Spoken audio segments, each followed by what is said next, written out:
그러므로 너희는 이렇게 기도하라는 제목으로 말씀 증거하겠습니다.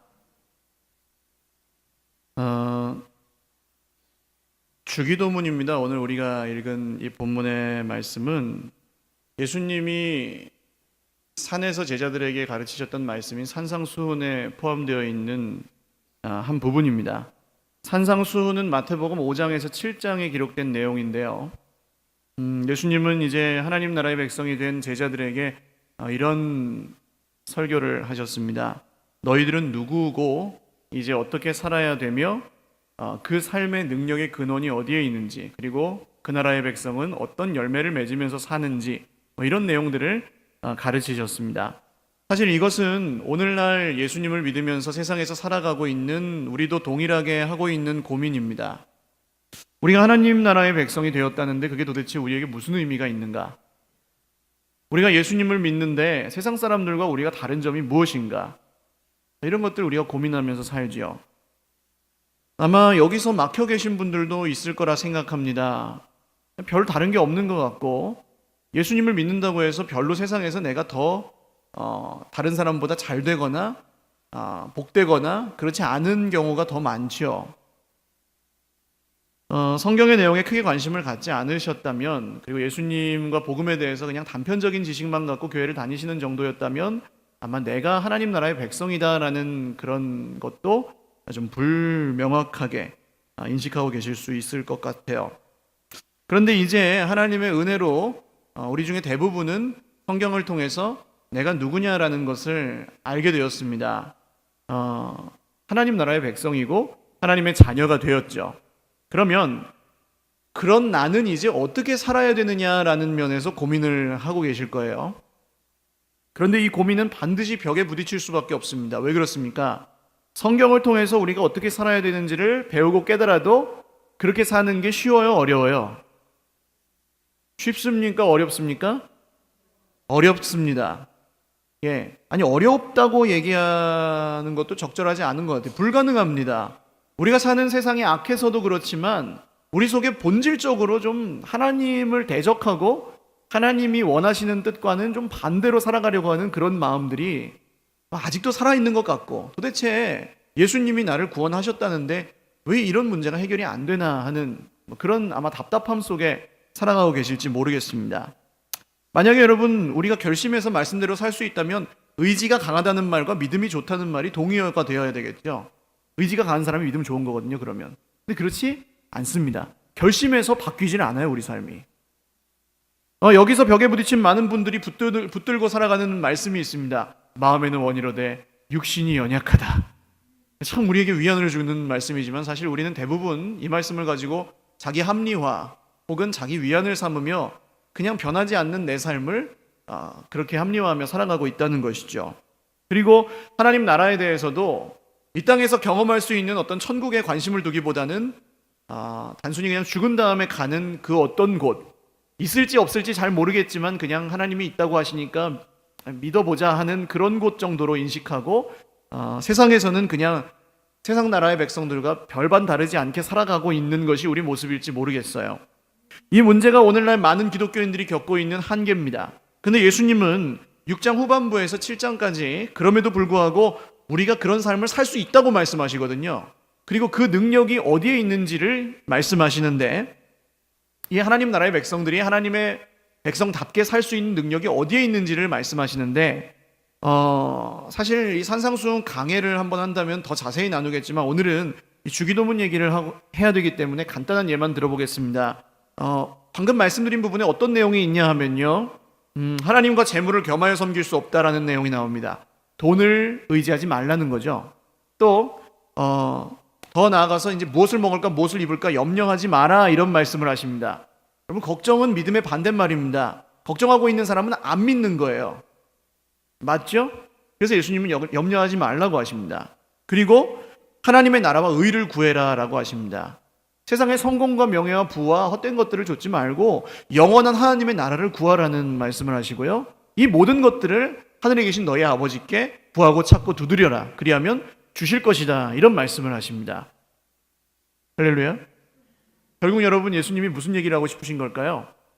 결국 하나님의 백성이 하나님 뜻대로 살 수 있는 능력이 어디에 있느냐? 바로 하나님을 향한 절대적인 신뢰에 있다는 것입니다. 하나님을 향한 믿음요. 우리가 하나님을 신뢰할 때 하나님의 뜻대로 살 수 있다는 말씀을 하고 계시는 거예요.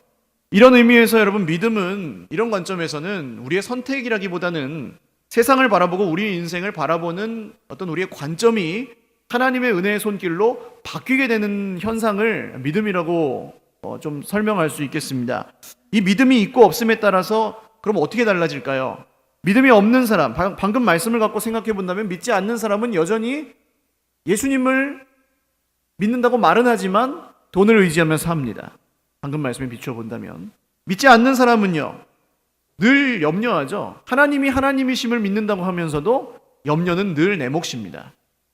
또 믿지 않는 사람은 내 눈에 들보는 절대로 보이지 않습니다. 형제의 눈에 있는 티만 보고 살죠.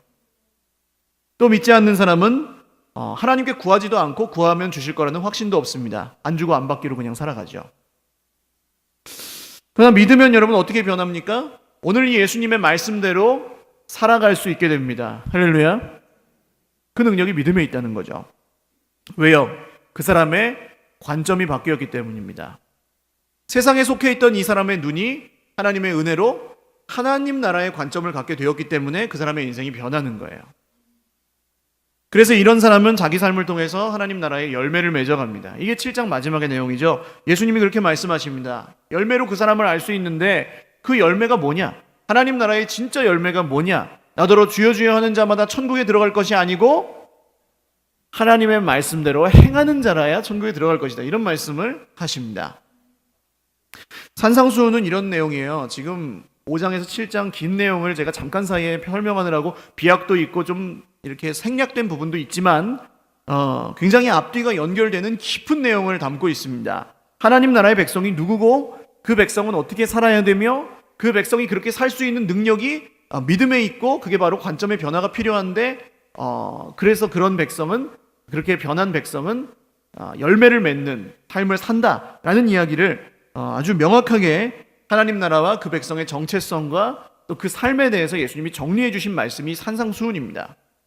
그런데 아까 우리가 막힌 부분이 있잖아요. 뭡니까? 두 번째에서 막혔죠. 우리가 누구냐? 하나님 나라의 백성이다. 그러면 하나님 나라의 백성은 어떻게 살아야 되느냐? 이렇게 살아야 된다. 근데 그게 어렵다. 여기서 우리가 지금 막혔습니다. 살고 싶은데 안 된다는 겁니다. 세상에 자꾸 이끌려가는 거예요. 뭐 엄밀히 좀 분석해보면 살고 싶은 것도 아닐 수도 있습니다만 자꾸 죄에 굴복하고 자꾸 넘어집니다. 근데 왜 이렇냐고요? 여러분, 복음이 뭐예요? 예수님을 믿는 모든 사람에게 하나님이 그 사람을 구원하셨다는 기쁜 소식, 복된 소식이 복음 아닙니까? 할렐루야. 저와 여러분이 예수님께 이미 구원 받았습니다. 아멘. 이것은 그 누구도 취소하거나 빼앗을 수 없고 우리의 어떤 공로나 우리의 어떤 부족함이나 이런 게 영향을 주지 않습니다. 그냥 하나님이 은혜로 구원하셨고 영원히 변하지도 흔들리지도 않는 사실이에요. 그런데 왜 이미 구원받고 새로운 피조물이 된 우리 인생이 여전히 이 땅에서는 참 변하지 않는 것처럼 느껴지고 죄악에 늘 휘둘리는 것 같고 세상에 늘 흔들리는 것 같이 우리가 느껴지냔 말입니다. 저 어렸을 때 굉장히 고민했어요. 이게 왜 나는 이미 구원받았는데 여전히 죄를 짓고 있을까? 왜 나는 이미 이 하나님 나라에 이 땅에 이루어진 하나님 나라의 모형인 이 교회 공동체에 속해 있는데 여전히 나는 왜 늘 갈급할까?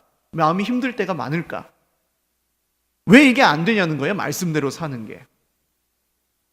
이 문제에 대한 해답이 아까 말씀드린 하나님 나라의 백성답게 사는 삶의 문제와 그리고 그 삶을 살 수 있게 해주는 능력의 근원이 어디에 있느냐라는 말씀 사이에, 그러니까 6장 초반부와 후반부 사이에 이 해답이 들어가 있는데 그게 바로 오늘 우리가 읽은 말씀, 그러므로 너희는 이렇게 기도하라는 말씀에 그 해답이 있습니다.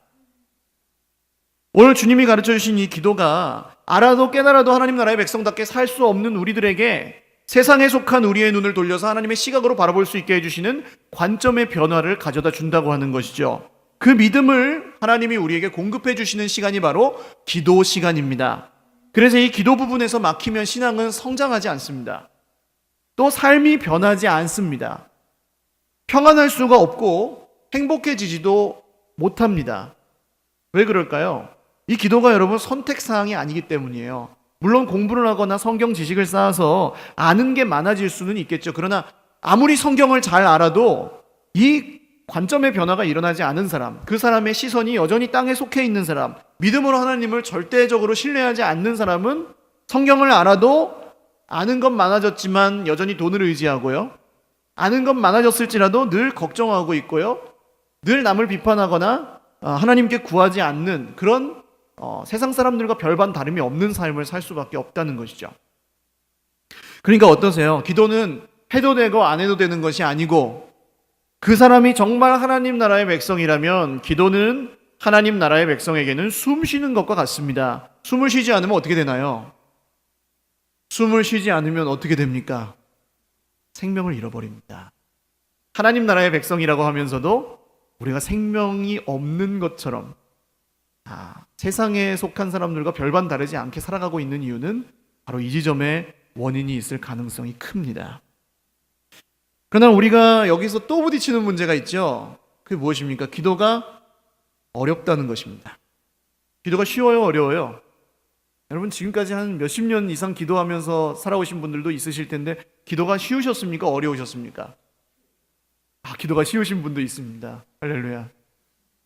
여러분 기도가 즐거우신 분들도 있겠지만 굉장히 어떤 부담이나 짐처럼 느끼고 사시는 분들도 계실 거예요. 그러니까 그런 분들은 늘 어떻게 합니까? 시험 공부하듯이 기도를 하십니다. 시험 때 대부분의 아이들이, 제가 전에 말씀드렸잖아요. 시험 때 대부분의 아이들이 공부를 해야 된다는 건 다 알고 있지만 실제로 공부를 하지 않고 뭐라고 한다고요? 95%의 아이들은 공부해야 된다고 이야기하고 다닙니다.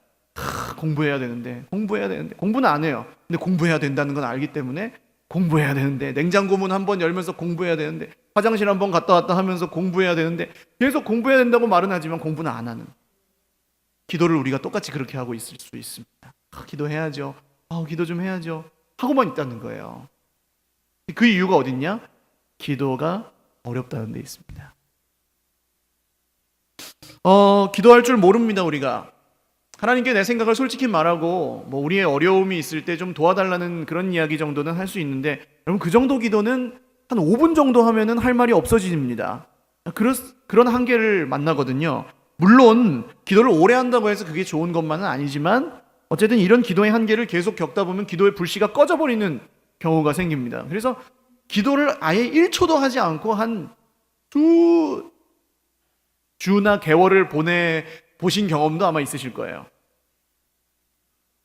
이런 문제는 기도할 줄 모른다는 데서 옵니다. 어떤 분들은 그래서 이렇게 선택하죠. 그냥 앉아 있는 겁니다. 기도 자리에 가서 그냥 앉아 있어요. 하나님 앞에 나와서 앉아 있는 것은 그 자체로도 굉장히 귀한 마음이죠. 얼마나 바쁘고 힘든데 거기 나와서 앉아 있다는 것 자체도 믿음이거든요. 그러나 여기에도 문제가 있습니다. 앉아 있다가 끝날 때가 많다는 거예요. 피곤할 때 가만히 앉아 있으면 어떠세요, 여러분? 지금도 우리가 동일하게 겪고 있는 문제죠. 피곤할 때 가만히 앉아 있으면 어떻습니까? 잠이 옵니다. 그러면 우리가 헷갈리게 되는 거예요. 기도하러 왔는데 자다가 갈 때가 생기고, 그럼 내가 지금 기도하다 갔는지 자다 갔는지가 모호해지는 겁니다. 그러면서 지금 내가 몸 밖에 있었는지 몸 안에 있었는지 나는 알지 못하거니와 이러면서 나는 기도는 하긴 했는데 사실은 자고 온 것일 때도 있어요. 그것도 여러분 기도를 안 하는 것보단 낫습니다만 문제가 어디에 있을까요? 그 사람의 인생이 변하지 않아요. 기도는 많이 하는 것 같은데 성경에 약속된 이 하나님 나라의 어떤 복을 정말 누리고 하나님의 능력을 공급받고 하나님 안에서 정말 행복하고 평안하냐 하면 그렇지 않다는 거예요. 왜요? 기도할 줄 모르고 그냥 기도하는 자리에 앉아있기만 했다 갔으니까. 하나님 나라의 백성이라는 것은 여러분 무슨 완벽하게 성인이나 천사가 되었다는 것이 아니죠. 우리가 하나님의 다스림을 받기 시작했고 그 다스림을 날마다 점점 더 많이 받아가고 있고 이제 진정성을 갖고 예수님 안에서 하나님과의 인격적인 관계를 날마다 경험해 가는 것이 하나님 나라의 백성의 어떤 삶의 여정입니다. 근데 나름 믿는다고 믿는데도 내 인생이 변하지 않아요. 나름대로 교회를 열심히 나왔는데도 늘 제자리고 잘하지 않는 것 같아요. 그 이유는 무엇일까요? 바로 이 지점. 우리가 기도할 줄 모른다. 기도를 너무 어렵게 느낀다. 기도를 그냥 단순히 부담이나 짐으로만 생각한다는데 문제가 있을 수 있습니다. 사실 이것이 모든 분들이 그러시진 않을 거예요. 그리고 오늘 사실 이것이 거의 서론적인 이야기입니다. 근데도 이렇게 장황하게 드리는 이유는 우리가 다시 한번 생각해보고 발견해야 될 부분이 있기 때문이에요. 내가 기도를 몇 시간 하고 있고 예배를 몇 번 참석하고 있고 이런 게 문제가 아닙니다. 물론 그런 걸로 좀 판단할 수 있긴 있지만 나 자신에게 이제 물어보셔야 돼요. 뭘 물어보셔야 되냐면 우리가 왜 기도를 하느냐?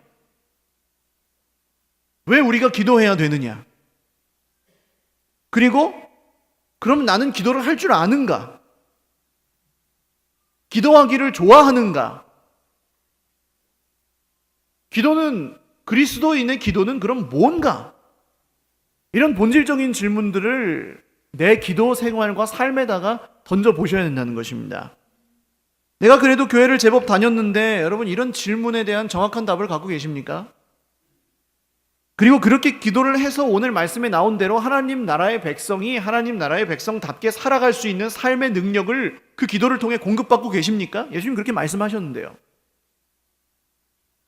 이런 질문을 해보셔야 된다는 거죠. 그래서 이제 내일부터 시작되는 이 특별 저녁 기도회에서 주기도문의 내용을 하나하나 좀 자세하게 말씀을 통해서 생각해 볼 것입니다. 그리고 여러분 기대하는 마음이 오늘 생기셨으면 좋겠고요. 사실은 더 많은 분들이 오는 이 주일마다 하고 싶었는데 주중에 하는 이유가 또 있습니다. 첫 번째는 보통 주일에는 집중해서 기도하시기를 어려워하시더라고요.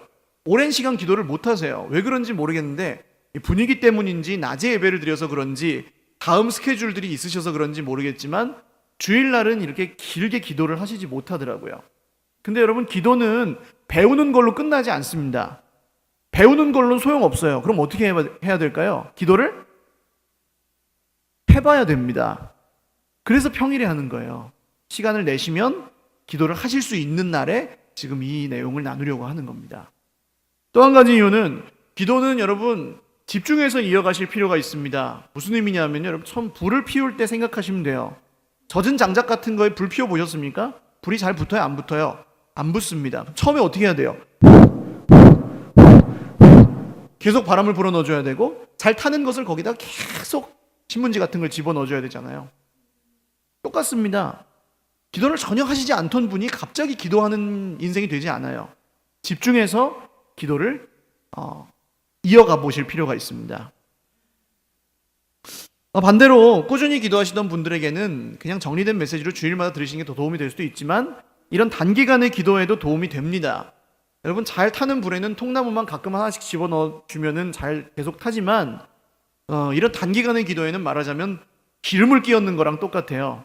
그래서 여러분 기도를 하고 계시는 분들도 이 한 주간 동안 집중해서 기도하실 때 하나님이 내 기도 생활에 기름을 끼얹어 주시는 은혜가 있으시기를 주님의 이름으로 축원합니다. 일주일의 진지함으로 여러분 예수님을 믿는 내 평생에 동안 어렵게 느껴졌던 이 기도가 좀 수월해질 수 있다면, 내 평생의 짐이고 어려운 부담이었던 이 기도가 내 기쁨이 될 수 있다면 여러분 일주일의 투자는 결코 헛된 것이 아닙니다. 그래서 행사를 하니까 억지로 나오시라는 개념이 아니에요. 부흥회 하니까 다 나오세요 이게 아니고 정말 여러분 기도하고 싶은 분들만 나오십시오. 할렐루야. 정말 내가 이렇게 살아서는 안 되겠다라고 위기감을 드시는 그런 분들만 나오십시오. 그리고 하나님 나라의 백성답게 살고 싶은데 그렇게 안 살아져서 너무 고통하시는 분들이 나오십시오. 하나님 나라의 백성답게 사는 능력이 내 속에 없고 하나님이 주셔야 된다는 걸 깨달으신 분들만 나오십시오. 주님 안에서 변화되고 자라가고 싶으신 분들만 나오십시오. 별로 그런 분들이 없는 것 같기도 합니다. 여러분 그러니까 그냥 결론은 다 나오시라는 겁니다. 할렐루야. 오늘 이 말씀에서 두 단어만 생각해 볼게요. 그러므로라는 단어와 너희는이라는 단어입니다. 오늘 본문 9절은 그러므로라는 말로 시작됩니다. 지금부터 예수님이 가르쳐 주실 주기도문이 갑자기 하늘에서 떨어진 무슨 떡한 그런 외우는 경이 아니라는 거예요. 근데 어떤 경우에는 우리가 이걸 주문처럼 할 때도 있지 않습니까? 예배를 마칠 때 축도를 해줄 목사가 없으면 이 긴 예배를 마치는 마법의 주문처럼 주기도문을 외우고 끝내버리죠. 근데 많은 목사님들이 그렇게 얘기합니다. 중간에 기도라는 두 글자를 빼버리면 주기도문은 뭐가 돼요? 주문이 됩니다. 뜻없이 읊는 이방인들의 기도와 똑같은, 아무 생각도 없고 아무 느낌도 없는 입으로만 하는 기도에 그칠 때가 있다는 거예요. 주기도문은 기도입니다, 여러분. 그리고 예수님이 말씀하신 하나님 나라와 밀접한 관련이 있어요. 그것을 나타내는 단어가 오늘 바로 그러므로라는 단어입니다. 앞에서 잠깐 말씀드렸죠. 하나님 나라의 백성답게 살고 싶은데 안 돼요. 왜 그렇습니까? 하나님의 기준을 도저히 만족시킬 수가 없어요. 우리의 모습을 가지고, 우리의 공로를 가지고, 의지를 가지고. 이 앞에 5장부터 나오는 내용을 여러분 몇 가지만 살펴보시면 아마 이해가 가실 겁니다. 살인하지 말라고 하였으나 형제를 보고 미워하는 자마다 이미 살인한 자다. 예수님 그렇게 말씀하시거든요. 그럼 여러분, 우리 중에 살인자가 없을 수가 없습니까? 다 살인자예요. 간음하지 말라고 하였으나 이성을 보고 음욕을 품기만 해도 이미 그 사람 간음한 거다. 여러분, 우리 중에 그렇다면 이 간음죄로부터 자유로운 사람이 있을까요? 남녀 무관 없습니다. 모두 간음했어요.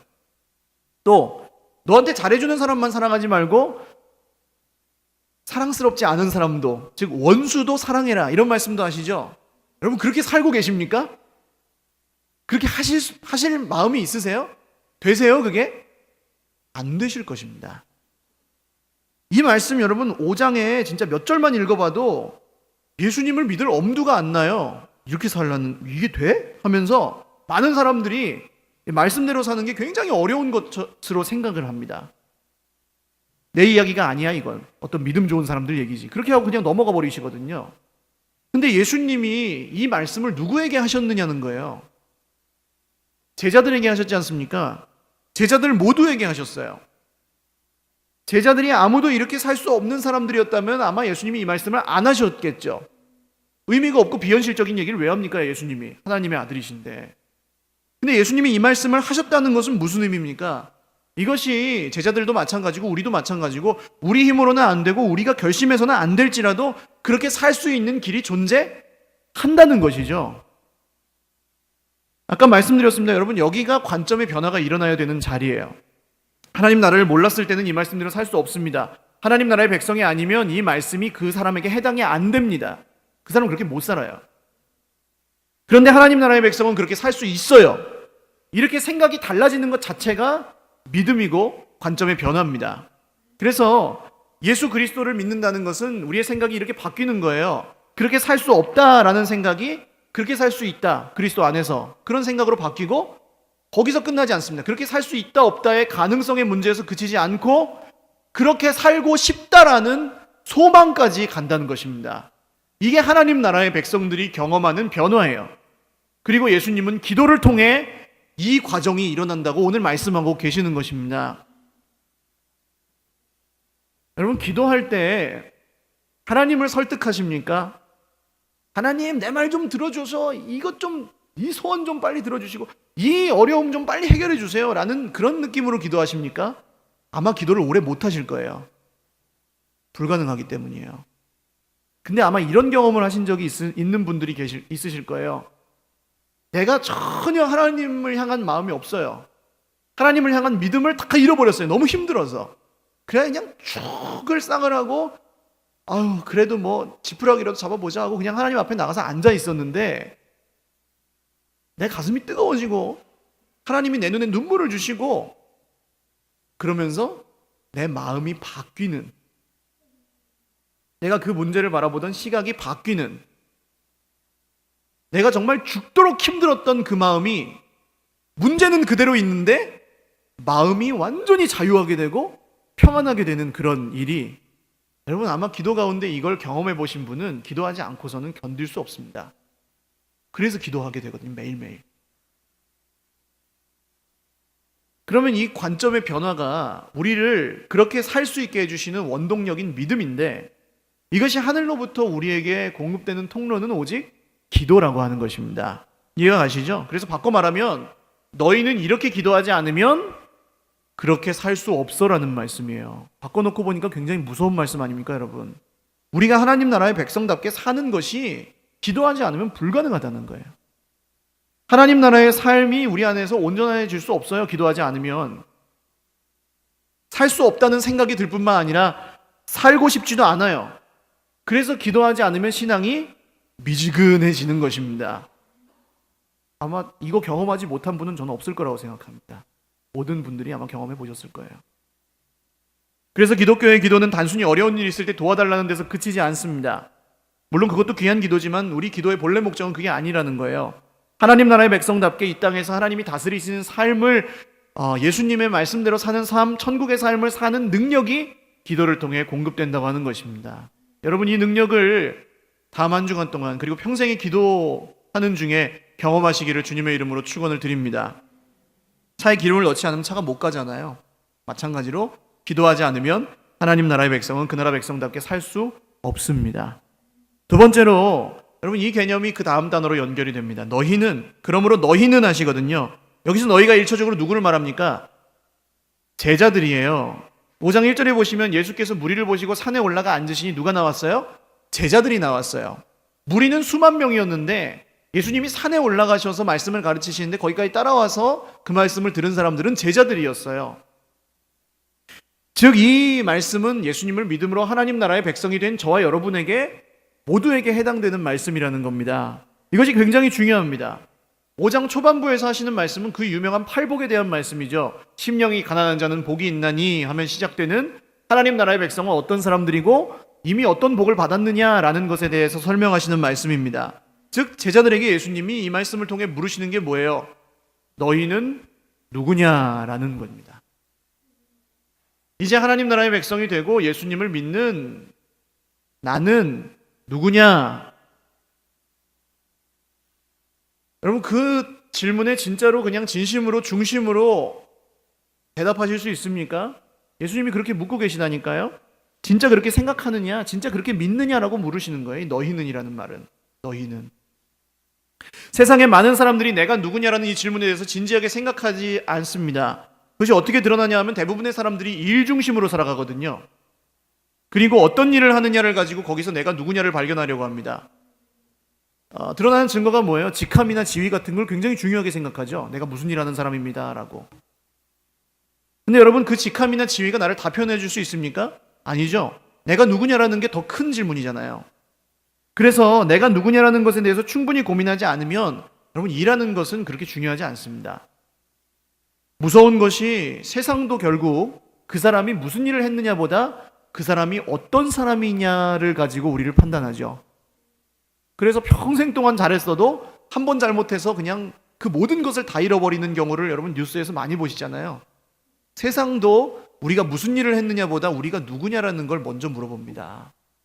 교회도 마찬가지예요. 여러분, 교회에서 뭔가 분위기가 좀 좋아지고 뭔가 보이고 그러면 많은 분들이 그럼 우리가 무엇을 할까라고 생각합니다. 그래서 일 쪽으로 가시거든요.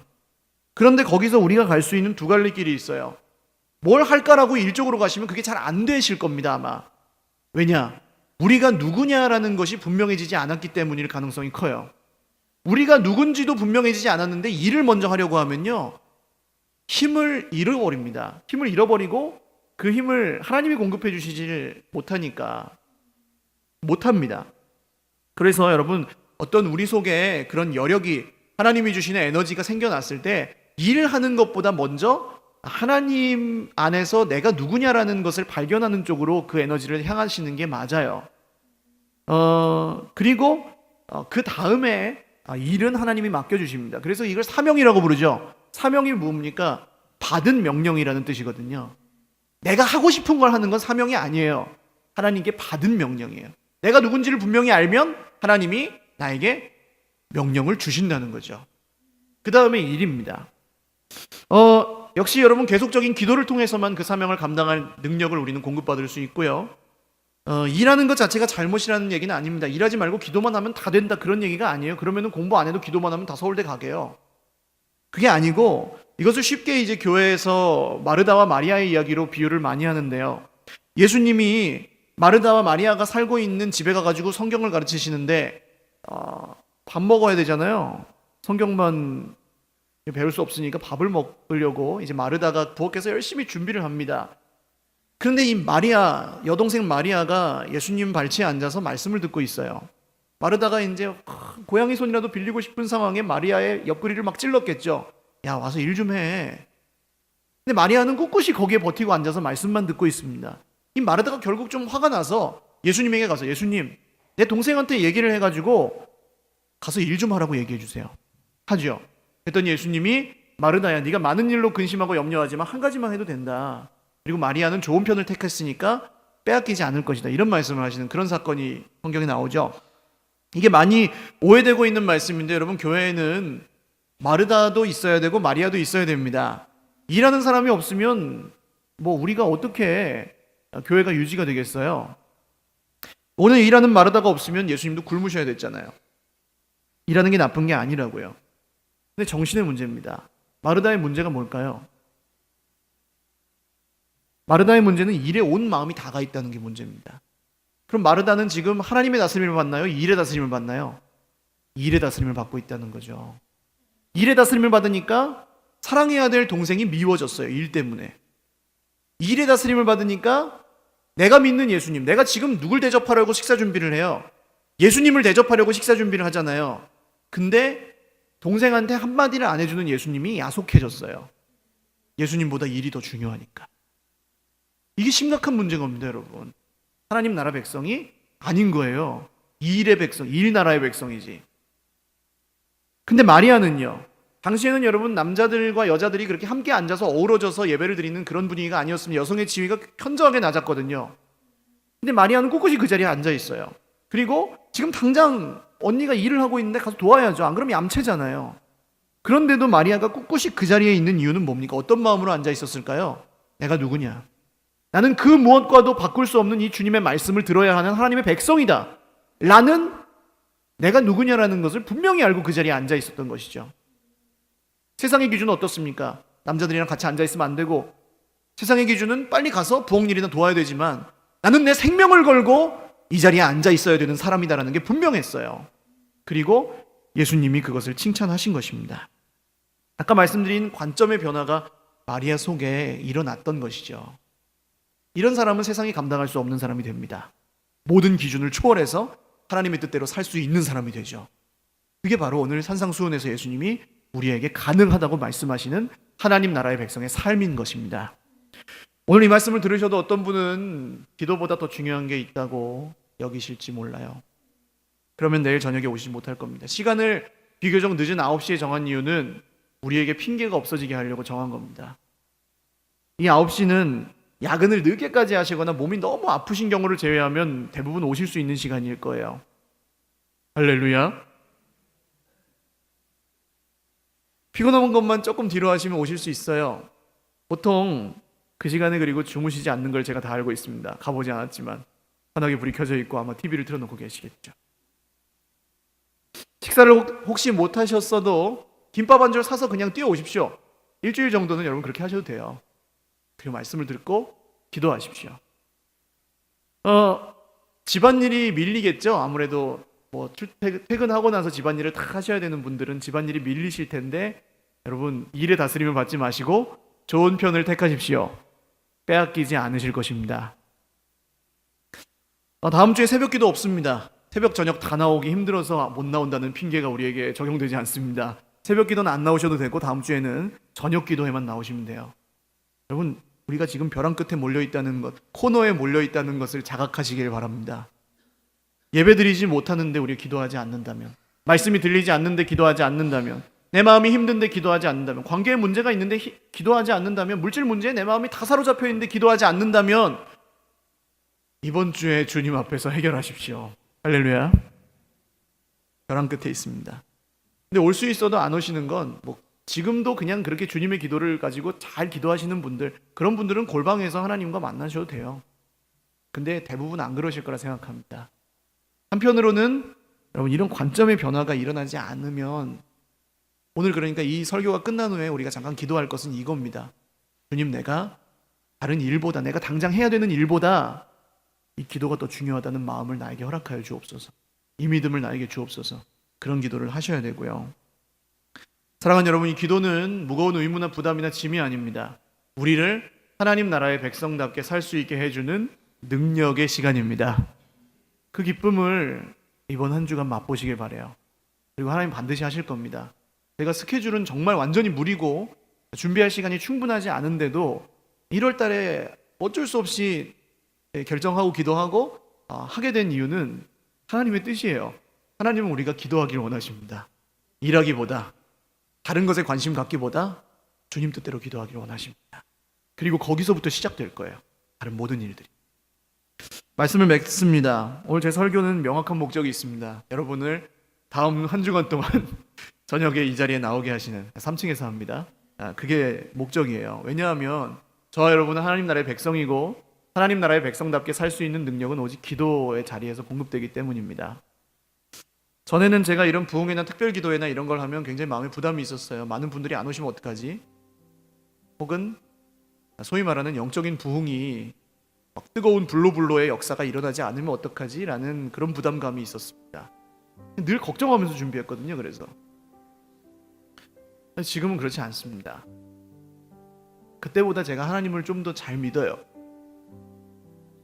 그래서 만약에 아무 일이 일어나지 않는다 할지라도 걱정하지 않습니다. 실망하지 않습니다. 하나님이 하시기 때문에. 우리 눈에 보이지 않고 우리 가슴에 느껴지지 않아도. 또 여러분, 그럴 리는 없겠지만 내일 저녁 9시에 3층에 한두 분 정도만 앉아있는다 할지라도 저는 울지 않을 겁니다. 그 한두 분이 이 말씀을 들으셔야 되는 분이기 때문에 하나님 보내셨겠죠. 그리고 한두 분만 변화되면 하나님 나라의 역사가 시작됩니다. 사랑하는 여러분, 원래 기도는 상황과 환경과 형편을 생각하시고 하면 못합니다. 그래서 바빠질 때 제일 먼저 희생되는 게 기도잖아요. 원래 기도는 상황과 형편과 내 모습을 따라 하는 게 아니고 믿음으로 하는 것입니다. 그 믿음으로 한 주간 결단하십시오. 포기하는 것이 많으면 많을수록 하나님 그 간절한 사모함을 기특하게 여기시겠죠. 그냥 내버려 두지 않으실 것입니다. 한 주간 여러분 믿음으로 기도를 통해 산으로 옮기시고 귀신이 떠나가고 질병이 치유되고 내 영적인 모든 문제가 회복되는 하나님 나라의 역사가 저와 여러분에게 경험되시기를 주님의 이름으로 축원합니다. 같이 찬양하고 기도하겠습니다. 기도는 오직 예수님의 이름을 부르는 것이고 예수님의 이름을 따르는 것이죠. 그 하나님 나라의 백성답게 예수님을 따르며 살 수 있게 해주시는 그 능력을 사모하며 기도하는 마음으로 찬양하겠습니다.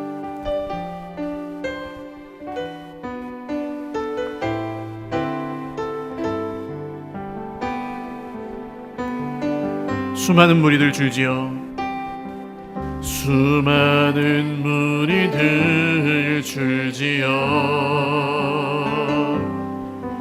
그분을 보기 위해 따르네. 평범한 목수이신 그분 앞에 모든 무릎이 꿇어 경배하네. 모든 문제들 하나하나 죽음까지도 힘을 잃고 생명의 근원 되신 예수 이름 앞에 모든 권세를 굴복하네. 예수 이름 높이세. 예수 이름 높이세. 능력의 그 이름 예수 이름 높이세. 구원의 그 이름 예수 이름을 부르는 자 예수 이름을 믿는 자 예수 이름 앞에 나오는 자 복이 있도다. 나의 계획이 실패하고 나의 계획이 실패하고 나의 소망이 끊어질 때 나의 소망이 끊어질 때 삶의 주관자 되신 그분 앞에 나의 무릎을 꿇어 경배하네. 나의 삶을 그분께 맡길 때 아멘. 비로소 나의 마음 평안해. 비로소 나의 마음 평안해. 구원의 반석 되신 예수의 이름을 소리 높여 찬송하네.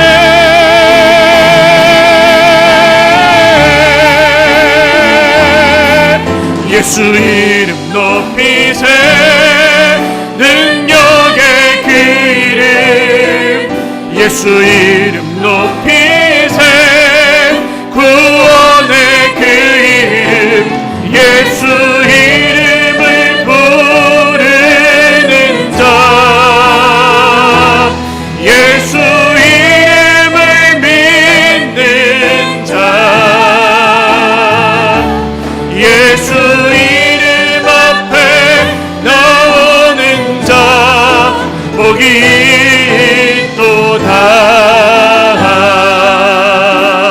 기도하겠습니다. 오늘 이 말씀을 신뢰하며 기도하십시오. 하나님 나라의 백성이 하나님 나라의 백성답게 살 수 있는 능력은 오직 기도를 통해 공급됩니다. 주님이 가르쳐 주신 대로 기도하기를 원합니다. 하나님, 우리의 약해진 기도의 무릎이 회복되기를 원합니다. 우리의 닫힌 기도의 입술이 열리기를 소망합니다. 기도할 줄 몰라서 평생의 부담이고 무거운 짐이었던 나의 기도가 이제는 변화되어 하나님 나라 백성의 기도, 그러므로 너희는 이렇게 기도하라고 말씀하신 그 기도가 되기를 소망하오니 주여 기도할 수 있는 은혜를 허락하여 주옵소서. 기도하겠습니다. 하나님 아버지, 기도하기 원합니다. 기도하기를 원합니다. 기도하고 싶습니다. 기도가 기쁨이 되기를 원하고, 기도가 나의 능력이 되기를 원하고, 기도를 통해 살아계신 하나님을 날마다 만나 뵙기를 소망합니다. 주님, 기도가 끊어져 있을 때 나의 삶의 평안이, 기도가 끊어져 있을 때 나의 삶의 행복이 경험되지 않았습니다.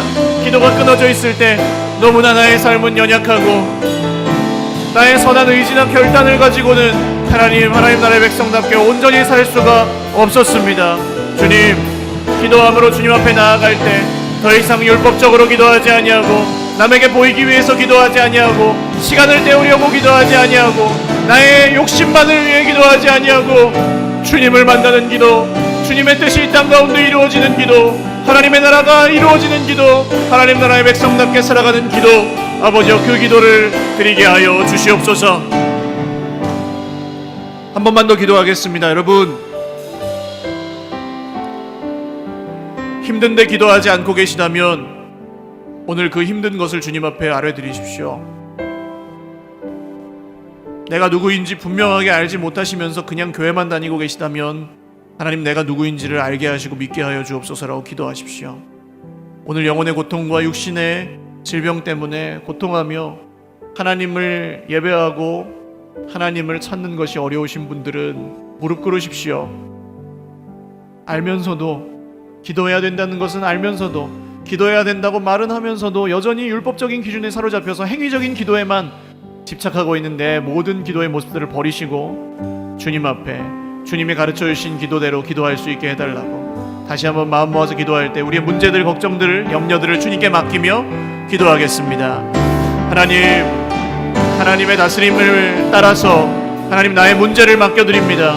오늘 모든 연약함이 주님 안에서 온전함으로 바뀌는 역사는 하나님의 나라가 임하였기 때문에, 하나님의 나라의 백성이 되었기 때문에, 우리가 하나님 나라의 백성답게 살아갈 때 우리 주님이 그 열매로 아버지 우리를 천국으로 이미 옮기셨기 때문에 하나님, 이 말씀대로 우리에게 하나님의 역사가 일어나고 하나님의 기적이 일어나고 하나님 나라가 임하고 하나님 나라가 선포된 아버지 그 증거가 삶 가운데 드러나기를 원할진대 주님, 질병의 문제가 깨끗이 예수 그리스도 이름 앞에 나음을 입게 하시고, 물질 문제도 회복되게 하시고, 관계의 문제와 모든 것들, 아버지 우리의 영적인 문제, 믿음의 문제, 아버지 내가 누군지 모르는 문제, 하나님 기도하지 않고 막혀 있었던 우리의 모든 막힘들이 예수 그리스도 안에서 허물어지고 벗어지는 그 은혜가 오늘 우리에게 경험되게 하시고 다음 한 주간 동안 더 풍성하여지게 하여 주시옵소서.